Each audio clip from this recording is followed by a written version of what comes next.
आज चाहिँ धरानका मेयर हर्क साम्पाङज्यूले चाहिँ है एउटा प्रहरी चौकी बनाउनलाई चाहिँ आफ्नो मेयर पोस्टबाट 10 लाख रुपियाँ सहयोग गर्नु भएको रहेछ। म चाहिँ सहयोग गर्छु भनेर भनेको चाहिँ मैले भिडियो देखेँ है। किनभने त्यस्तो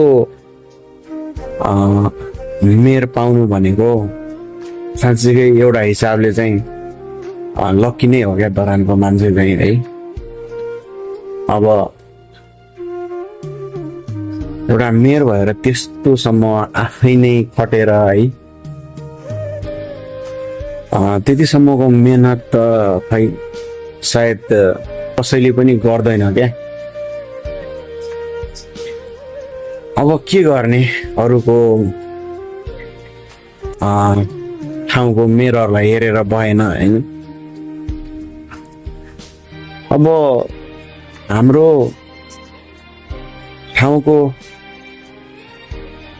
मेयरहरूलाई उपमेयरहरूलाई पनि म नराम्रो भन्दिनँ है। तर कता कता यो गाउँघरको विकास अनि यो गाउँघरको बाटोघाटोहरू देख्दाखेरि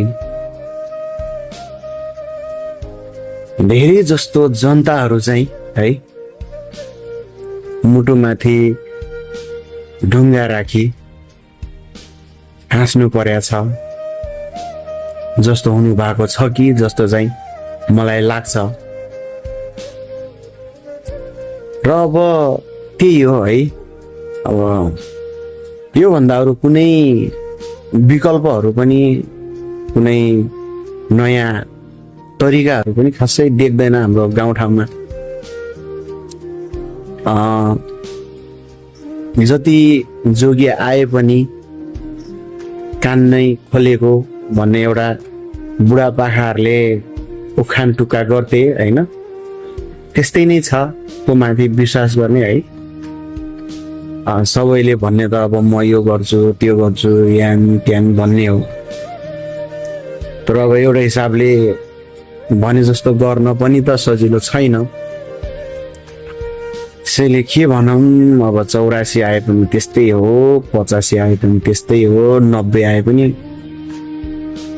त्यस्तै हो जस्तो लाग्छ हाम्रो गाउँ समाजमा चाहिँ है।